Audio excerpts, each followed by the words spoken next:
하버드 대학의 한 강의실에서 깊은 역사적 자부심을 간직한 동양에 뛰어난 학생과 혁신적인 사고방식을 지닌 서양의 학생이 팽팽한 지적 대결을 펼치고 있었습니다. 이들은 단순한 학문적 논쟁을 넘어 각자의 문화적 배경과 관점을 바탕으로 열정적인 의견 교환을 이어갔습니다. 이 흥미로운 토론의 핵심에는 약 6세기 전에 창제된 독특한 문자 체계가 자리 잡고 있었는데요. 교수의 중재 아래 진행된 이 토론은 결국 양측 모두가 예상치 못한 놀라운 결론에 도달하게 되었습니다. 이 특별한 순간에 두 학생이 발견한 진실은 무엇이었을까요? 지금부터 그 흥미진진한 이야기를 함께 살펴보도록 하겠습니다. 시작하기 전에 잠시 영상 아래쪽에 있는 좋아요 버튼과 구독 알림을 활성화해 주시면 더 많은 문화와 언어에 관한 심층적인 콘텐츠를 제작하는 데 큰 힘이 됩니다. 여러분의 지지가 더 풍성한 지식 공유의 여정을 만들어갑니다. 안녕하세요. 저는 하버드 대학교 언어학과에 재학 중인 레이첼입니다. 오늘은 제가 어떻게 한글이라는 매력적인 문자, 체계에 깊이 매료되었는지 진솔한 이야기를 나누고 싶습니다. 어린 시절부터 저는 다양한 외국어에 남다른 호기심을 가지고 있었습니다. 영어를 모국어로 사용하면서도 늘 다른 나라의 언어와 문화에 대한 이해를 넓히고 싶었죠. 특히 고등학교 때는 중국의 오랜 역사와 풍부한 문화적 유산의 깊은 매력을 느꼈습니다. 제 절친한 친구 소피아가 중국 단기 유학 프로그램을 마치고 돌아온 후 중국의 황홀한 문화유산과 심오한 철학, 체계에 대해 열정적으로 이야기해 주었습니다. 그녀가 들려준 고대 실크로드를 통한 동서양 문명의 교류 이야기와 중국 문명이 인류 역사에 미친 깊은 영향력에 대한 설명은 저를 완전히 사로잡았습니다. 웅장한 만리장성의 역사, 자금성의 건축미, 그리고 신비로운 병마용의 이야기를 접하면서 저는 이 위대한 문명의 언어를 배워야겠다는 결심을 굳혔습니다. 중국어 학습은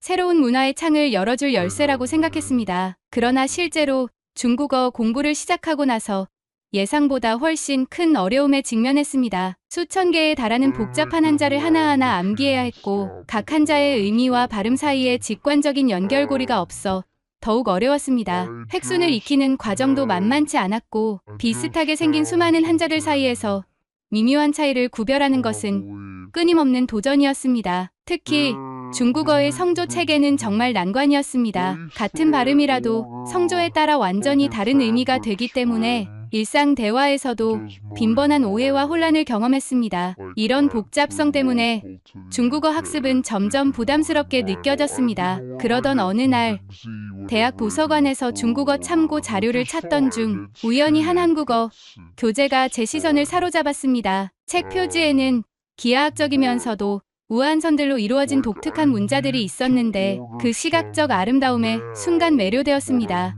마치 예술 작품처럼 느껴지는 이 낯선 글자들은 즉시 제 호기심을 자극했고 그 자리에서 책을 펼쳐보게 되었습니다. 호기심에 이끌려 책을 펼쳐본 순간 한글이 지닌 간결하면서도 체계적인 아름다움에 완전히 매료되었습니다. 각 글자의 구조적 균형과 기하학적 조화가 마치 정교한 퍼즐처럼 느껴졌고 한글의 형태가 내포하는 과학적 원리에 강한 흥미를 느꼈습니다. 그날 저녁 기숙사로 돌아와 즉시 인터넷 검색을 통해 한글에 관한 더 많은 정보를 찾아보기 시작했습니다. 제가 발견한 사실들은 정말 놀라웠습니다. 전 세계에 약 6천여 개의 언어가 존재하지만 이를 표기하기 위한 독자적인 문자, 체계는 50여 개에 불과하다는 점이 충격적이었습니다. 더욱 흥미로웠던 점은 한글이 이 문자 체계들 중에서도 특별한 위치를 차지하고 있다는 사실이었습니다. 한글은 세계 문자 역사상 유일하게 누가, 언제, 왜, 어떻게 만들었는지 그 모든 과정과 철학적 배경이 명확하게 기록된 문자라는 점을 알게 되었습니다. 대부분의 문자들이 자연 발생적으로 생겨나거나 점진적인 변화를 거쳐 형성된 것과 달리 한글은 철저한 계획과 과학적 원리에 기반하여 의도적으로 창제된 문자였습니다. 한글에서 가장 인상적이었던 점은 어떤 미세한 소리까지도 정확하게 표현할 수 있는 뛰어난 음성학적 구조였습니다. 그동안 다양한 언어를 접해왔지만 이처럼 체계적이고 과학적인 문자 체계는 처음 접했습니다. 영어로는 바람 소리를 단순히 후시나 스웨시 정도로만 표현할 수 있는 반면 한글로는 살랑살랑, 휘잉, 쌩쌩 등 바람의 세기와 질감까지 섬세하게 구별하여 표현할 수 있다는 점이 경이로웠습니다. 또한 동물 소리를 표현할 때도 영어에서 새 소리를 단순히 트윗으로 표현하는 것과 달리 한글은 짹짹, 귀귀, 꽃기호 등 다양한 동물의 소리를 매우 정교하게 재현할 수 있었습니다. 이러한 표현력은 한글의 과학적 설계가 얼마나 뛰어난지를 보여주는 명확한 증거였습니다. 특히 훈민정음, 헤레본이라는 고문서를 통해 한글 창제의 원리와 철학을 알게 되었는데 600년 전에 이미 현대 언어학의 핵심 원리들을 포함하고 있다는 사실에 깊은 감동을 받았습니다. 세계 어느 언어의 발음도 한글로 정확하게 표기할 수 있다는 사실은 제가 한국어를 배우기로 한 결정이 얼마나 탁월했는지 재확인시켜 주었습니다. 학술 데이터베이스를 통해 한글에 관한 연구 자료들을 더 깊이 살펴보게 되었고 그 과정에서 한글의 체계성에 더욱 매료되었습니다. 표준어 규정에 따르면 한글은 자음 19개와 모음 21개, 총 40개의 기본 글자로 구성되어 있으며 이 글자들이 어떤 과학적 원리에 따라 창제되었는지를 알게 되었습니다. 이런 발견은 제 언어학적 호기심을 더욱 자극했으며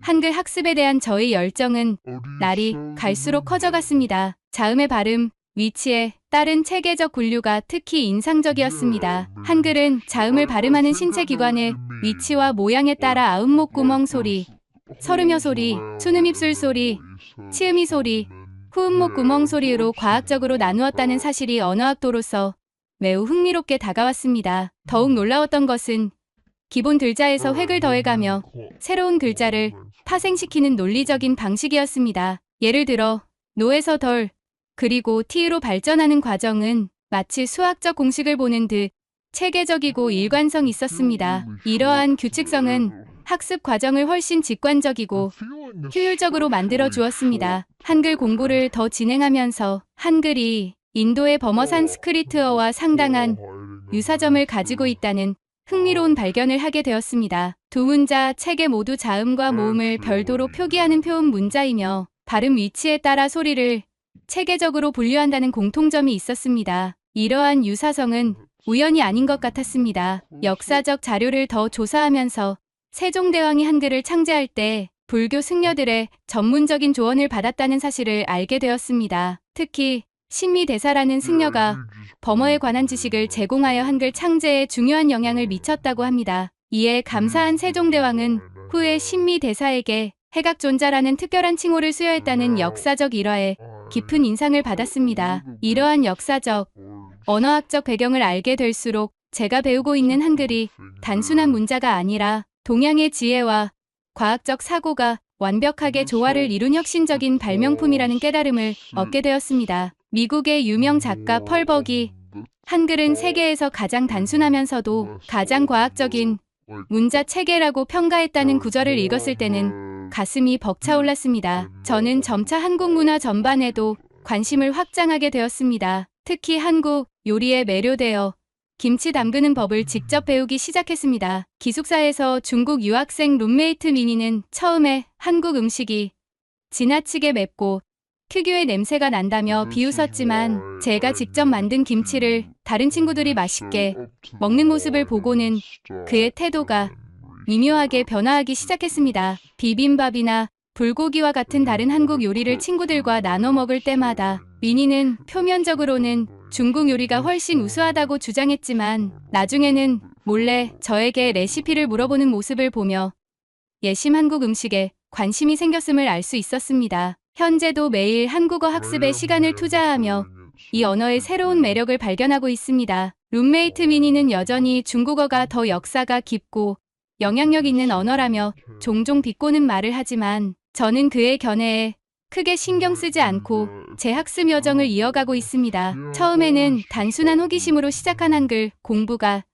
이제는 제 학문적 정체성의 중요한 부분으로 자리 잡았습니다. 한글의 과학적 원리와 세종대왕의 혁신적 사고방식에 대해 더 깊이 이해할수록 이 독특한 문자 체계를 창제한 지혜에 더욱 감탄하게 됩니다. 앞으로도 한국어와 한국 문화에 대한 이해를 넓혀가며 언젠가는 유창하게 한국어를 구사하는 것이 제 목표입니다. 하버드 대학 언어학과에서 공부하며 한글의 매력에 푹 빠진 저는 매일매일 새로운 언어적 발견에 기쁨을 느끼고 있었습니다. 중국어 학습을 시작했을 때의 어려움과 달리 한글은 제게 언어 학습의 새로운 지평을 열어주었습니다. 어느 평범한 화요일 아침, 평소보다 일찍 강의실에 도착한 저는 한국어 기초 교재를 보며 복습하고 있었습니다. 그때 옆자리에 앉은 중국 유학생 윤희가 제 교재를 흘깃보더니 갑자기 대화를 시작했습니다. 중국어야말로 세계에서 가장 많은 인구가 사용하는 언어이고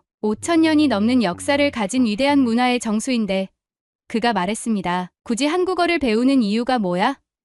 차라리 중국어를 계속하는 게 더 유익하지 않을까? 그는 자신의 주장을 이어갔습니다. 전 세계 화교 네트워크의 경제적 영향력을 생각해봐. 중국어만 할 줄 알아도 어디서든 경쟁력이 있어. 실리콘밸리의 유명 기업들도 중국계 리더들이 얼마나 많은데 한국어는 한국에서나 쓸 수 있을 뿐이잖아. 저는 침착하게 제가 한글을 배우면서 발견한 기본적인 사실들에 대해 설명했습니다. 특히 자음과 모음의 논리적 조합으로 다양한 소리를 정확히 표현할 수 있다는 점, 그리고 영어 발음도 한글로 상당히 정확하게 표기할 수 있다는 점을 강조했습니다. 비록 아직 초보 단계이지만 한글이 지닌 과학적 체계와 효율성에 대해 설명하려고 노력했습니다. 그러나 민희는 여전히 회의적이었습니다. 그래도 중국어는 동아시아 문화의 근원이야. 최근 한류나 K-팝이 인기 있다고 해서 갑자기 한국어를 배우겠다는 건 단순한 일시적 유행 아닐까?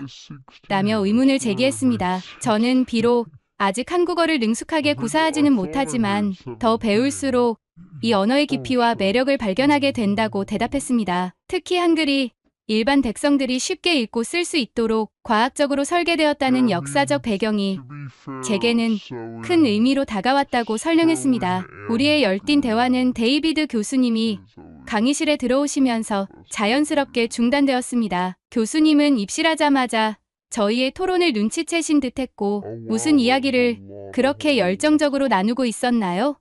라고 물으셨습니다. 제가 민희와 나눴던 한글과 중국어에 관한 토론을 간략히 설명드리자 교수님의 눈에 흥미로운 빛이 어렸습니다. 마침 오늘 강의 주제와도 밀접한 관련이 있는 대화였던 것 같았습니다. 데이비드 교수님은 환한 미소를 지으며 고개를 끄덕이셨습니다. 마침 오늘은 세계 여러 문자, 체계 중에서도 특별한 학문적 주목을 받고 있는 한글에 대해 살펴보려고 했습니다. 현대 언어학자들 사이에서 뛰어난 설계로 인정받는 한글과 한국어의 독특한 특성에 대해 함께 탐구해 보겠습니다. 교수님의 말씀이 끝나기도 전에 민희가 또다시 손을 들고 질문했습니다. 교수님, 그렇지만 한글은 결국 한자 문화권에서 파생된 문자 아닌가요? 중국 문화의 영향 없이는 한글도 존재하지 않았을 것 같은데요. 게다가 현대 한국어에도 상당수의 한자어가 사용되고 있잖아요. 교수님은 민희의 질문을 경청하시고 잠시 생각에 잠기셨습니다. 이내 칠판 앞으로 걸어가시며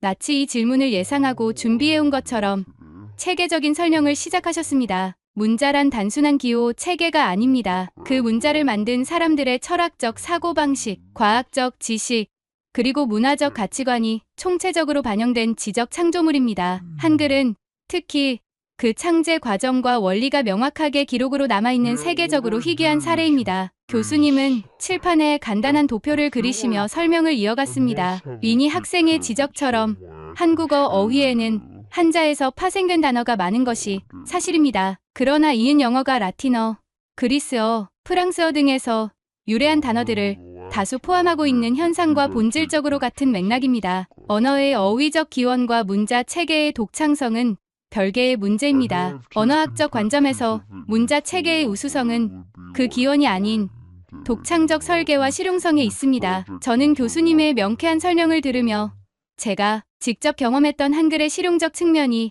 단순한 우연이 아니라 치밀한 설계의 결과였음을 깨달았습니다. 비록 한국어를 배운 지 얼마 되지 않았지만 자음과 모음을 조합하여 글자를 만드는 과정이 마치 정교한 퍼즐을 완성해가는 듯한 즐거움을 주었던 이유를 이제 이해할 수 있었습니다. 강의실은 평소보다 더 집중된 분위기로 가득했습니다. 평소 활발하게 의견을 개진하던 다른 학생들도 이번에는 특별히 경청하는 자세였습니다. 아마도 모두가 이 강의가 단순한 언어학적 이론을 넘어 문화와 역사, 그리고 인간, 지성의 창의적 성취에 관한 통찰력 있는 내용을 담고 있으리라 기대하는 듯했습니다. 저는 서둘러 노트북을 켜고 교수님의 모든 말씀을 상세히 기록하기로 마음먹었습니다. 아직은 한국어 초보자이지만 이 강의를 통해 제가 선택한 언어가 지닌 특별한 가치와 의미를 더 깊이 이해할 수 있으리라 기대했습니다. 데이비드 교수님은 칠판에 한글의 기본 자음과 모음을 정성스럽게 그리시며 설명을 계속하셨습니다. 한글은 1443년 세종대왕의 주도로 창제되었고 1446년에 공식적으로 반포되었습니다. 그 창제 과정과 원리는 훈민정음 해례본이라는 역사적 문서에 상세히 기록되어 있습니다. 이런 명확한 기록은 세계 문자 역사에서 매우 독특한 사례입니다. 교수님은 한글의 창제 원리를 설명하시면서 각 자음이 발음, 기관의 모양을 본떠 만들어졌다는 점과 모음이 하늘, 땅의, 사람이을 상징하는 철학적 개념에 기초했다는 점을 강조하셨습니다. 이는 단순한 기호 체계가 아닌 우주관과 과학이 결합된 독창적 창조물이라는 것을 보여주는 증거였습니다. 윈니는 여전히 의구심을 거두지 않고 다시 한번 손을 들었습니다. 그래도 교수님, 한자는 수천 년의 역사를 자랑하는 문자 체계입니다. 겨우 600년 정도의 역사밖에 없는 한글과는 비교할 수 없지 않을까요? 그의 목소리에는 여전히 자신감과 약간의 비웃음이 묻어 있었습니다. 데이비드 교수님은 미니의 질문에 여유로운 미소를 지으시며 차분하게 대답하셨습니다. 미니 학생, 문자의 가치는 단순히 역사의 길이로 평가되는 것이 아닙니다. 그보다는 그 문자가 얼마나 과학적이고 실용적인가에 달려 있습니다. 세종대왕은 한글을 창제한 후 3년 동안 궁중에서 직접 사용해보며 실제 적용 과정에서 나타나는 문제점들을 지속적으로 보완했습니다. 당대 최고의 학자들인 성삼문, 신숙주 등과 함께 면밀히 검토하고 개선하는 과정을 거쳤죠. 저는 교수님의 설명을 경청하며 열심히 필기를 이어갔습니다. 한글이 이렇게 체계적이고 실증적인 과정을 통해 완성되었다는 사실이 새롭게 다가왔습니다. 교수님은 한글의 보급 정책에 대해서도 흥미로운 설명을 이어가셨습니다. 세종대왕은 한글 반포 이후 하급관리 선발시험에 한글 시험을 포함시켰고 일반 백성들도 관청에 제출하는 공문서를 한글로 작성할 수 있게 허용했습니다. 심지어 복잡한 법률 내용도 한글로 번역하여 누구나 이해할 수 있도록 했지요. 이는 당시로서는 혁명적인 정보 민주화 조치였습니다. 민희는 다시 한번 끼어들었습니다. 그렇다면 왜 조선은 끝까지 한자를 완전히 버리지 못했나요? 지금도 한국에서는 많은 한자어를 사용하고 있잖아요. 데이비드 교수님은 단호하게 대답하셨습니다. 미니 학생, 영어도 라틴어와 그리스어에서 유래한 수많은 단어를 사용하고 있습니다. 하지만 그렇다고 영어의 가치와 독창성이 떨어진다고 말할 수 있을까요? 한글의 혁신성은 문자 체계 자체의 독창적 설계에 있습니다. 자음은 발음, 기관의 모양을 본떴고 모음은 천지인티엔티런 3제산 사이를 기본 개념으로 만들어졌습니다. 이는 전 세계 문자 체계 중에서도 찾아보기 힘든 과학적이고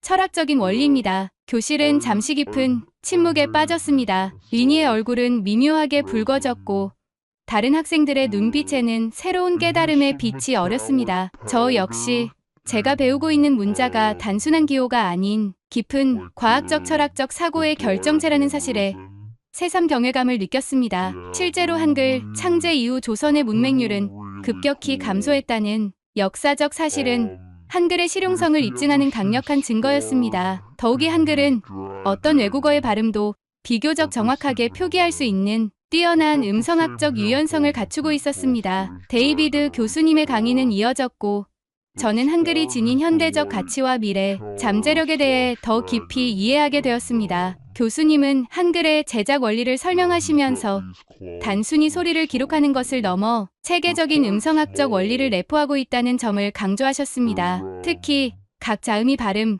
기관의 모양을 형상화했다는 사실은 한글이 얼마나 과학적으로 설계되었는지를 보여주는 명백한 증거였습니다. 저는 점차 한글이 단순한 문자 체계가 아닌 인간의 지혜와 과학적 사고가 결합된 독창적 발명품이라는 인식을 강하게 갖게 되었습니다. 디지털 시대에 접어들면서 한글의 효율성과 체계성은 더욱 빛을 발하고 있었습니다. 컴퓨터와 모바일 기기에서의 타이핑 효율성, 디지털 문자 인식의 정확도, 그리고 인공지능 언어 처리 분야에서 한글은 뛰어난 성능을 보여주고 있다는 최신 연구 결과들이 교수님의 설명을 통해 소개되었습니다. 데이비드 교수님은 한글에 대한 세계 학자들의 평가를 소개하시며 강의를 이어가셨습니다. 칠판에는 다양한 국제 언어학자들의 평가가 하나씩 정리되었고 그 중에서도 독일 함부르크 대학의 프리드리히 샤세 교수가 한글을 인류 역사상 가장 뛰어난 문자라고 극찬한 내용이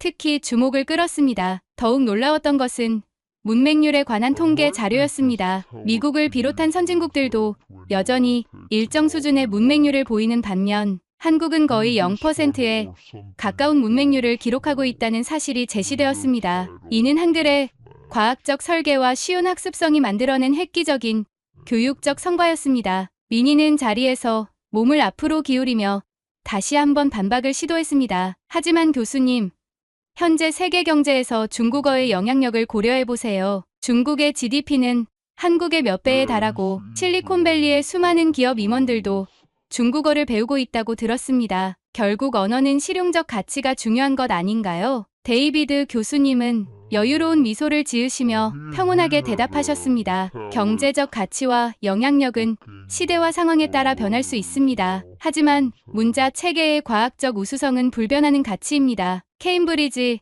대학 출판부에서 발간한 한국어의 역사는 한글의 언어학적 가치를 매우 높게 평가했으며 일본의 저명한 언어학자 노마 히데키 교수는 한글을 지식혁명을 촉발한 문자라고 극찬했습니다. 오후에 따스한 햇살이 강의실 창문을 통해 비치는 가운데 저는 교수님의 설명에 완전히 몰입하여 필기를 계속했습니다. 교수님은 현대 사회에서 한글의 영향력과 확산에 대해서도 상세히 설명하셨습니다. K-팝의 세계적인 성공과 함께 방탄소년단 BTS과 같은 글로벌 스타들의 영향으로 전 세계의 젊은이들이 한국어를 배우기 시작했다는 최신 통계 자료가 제시되었습니다. 이는 단순한 문화적 유행을 넘어 한글이 가진 매력과 학습 용이성이 결합된 결과였습니다. 특히 디지털 시대에서 한글의 효율성과 적응력이 더욱 빛을 발하고 있다는 점이 인상적이었습니다. 컴퓨터 키보드 입력 속도, 인공지능의 언어 처리, 정확도,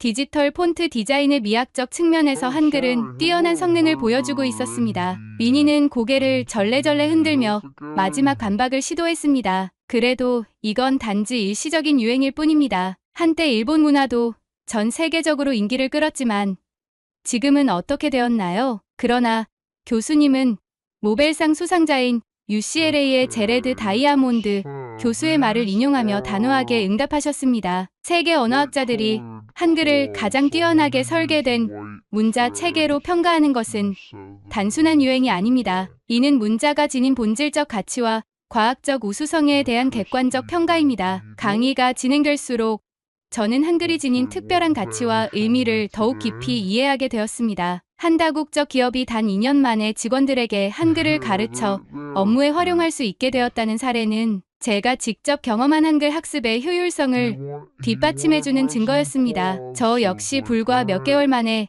기본적인 읽기와 쓰기가 가능해졌으니까요. 강의실 안에는 점차 한글에 대한 호기심과 관심이 확산되고 있었습니다. 평소에는 조용히 듣기만 하던 학생들도 이제는 적극적으로 질문을 던지기 시작했고 여러 학생들이 모트의 한글 자모를 따라 써보거나 발음을 소리 내어 연습하는 모습을 볼 수 있었습니다. 심지어 민희조차도 자신의 시각이 다소 편향되어 있었음을 은연중에 인정하는 듯한 표정으로 강의를 경청하고 있었습니다. 데이비드 교수님은 칠판에 세종대왕 시대의 주요 인물들과 그들의 혁신적 업적을 정리하시며 설명을 이어나가셨습니다. 맹사성과 박연이 중심이 되어 전통음악 체계를 체계적으로 정비했으며 정초와 이순지, 김담, 장영실 등이 천문 관측, 기기 개발과 역법 개정을 주도했다는 역사적 설명에 학생들의 관심이 집중되었습니다. 특히 인상적이었던 것은 세종대왕이 얼마나 전략적이고 체계적으로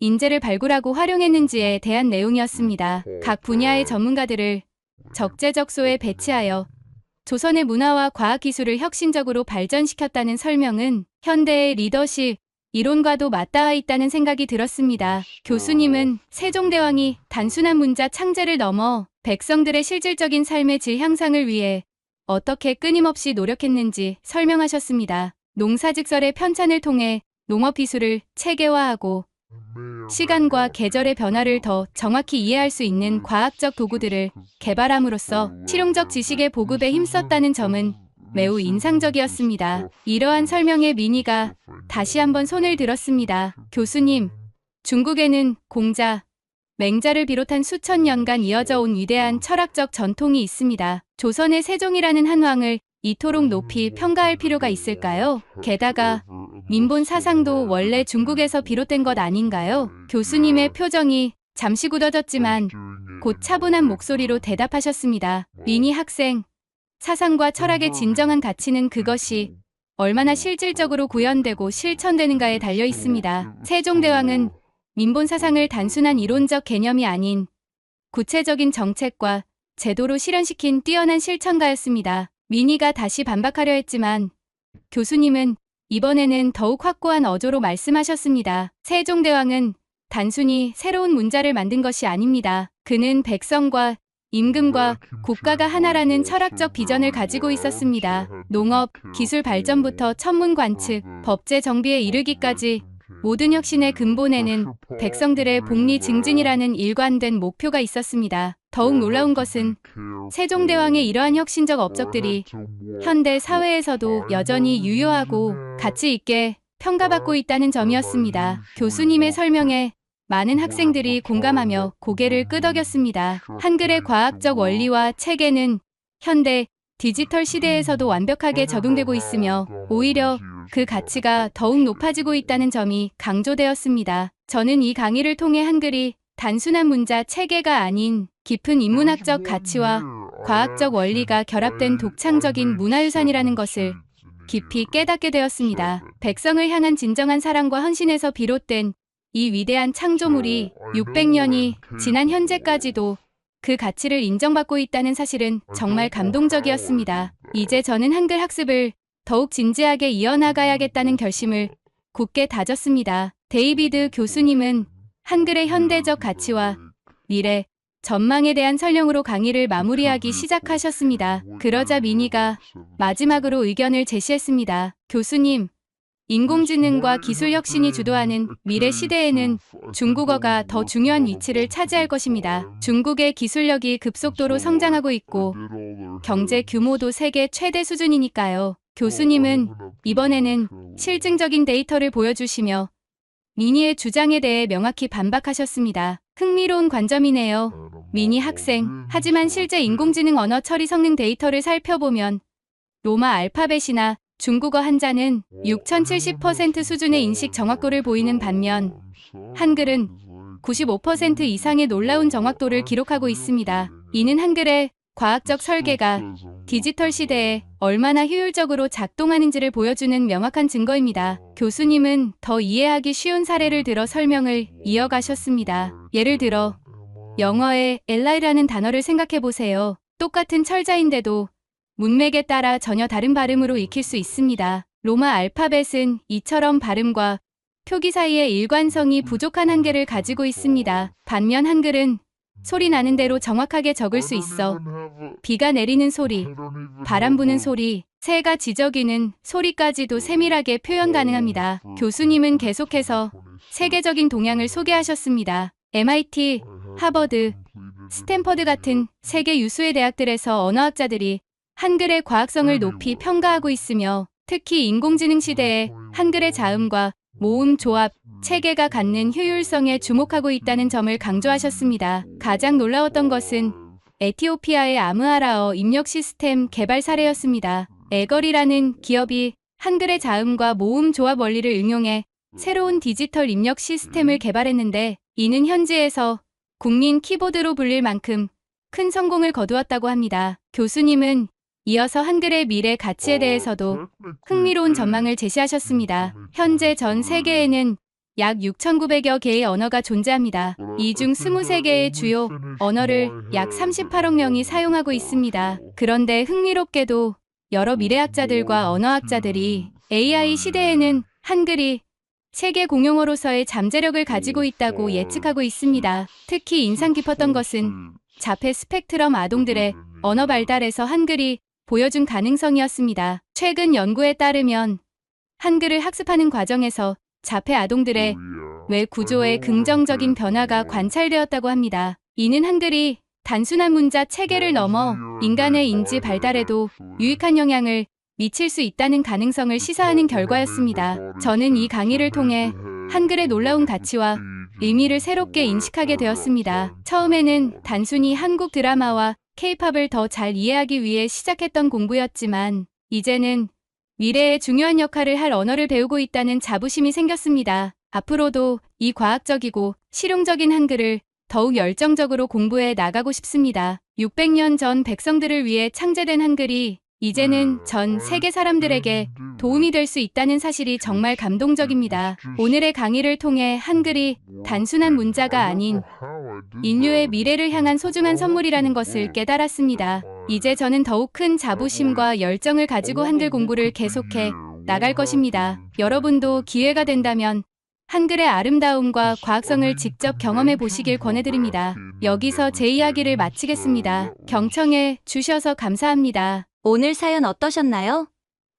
하버드 대학교에서 펼쳐진 한글과 한국어의 가치를 둘러싼 이 흥미로운 논쟁을 통해 우리의 문화유산이 갖는 세계적 가치를 다시 한번 확인할 수 있었습니다. 레이첼이 깨달은 것처럼 한글은 단순한 문자 체계가 아닌 과학과 철학이 결합된 인류의 위대한 문화유산입니다. 600년 전 세종대왕의 혁신적 사고가 오늘날 디지털 시대에도 그 가치를 인정받고 있다는 사실이 자랑스럽지 않으신가요? 혹시 여러분 중에서도 외국어를 배우고 계신 분들이 있으시다면 댓글로 여러분의 경험을 나눠주세요. 어떤 언어를 배우고 계신지, 그 과정에서 어떤 흥미로운 발견을 하셨는지 궁금합니다.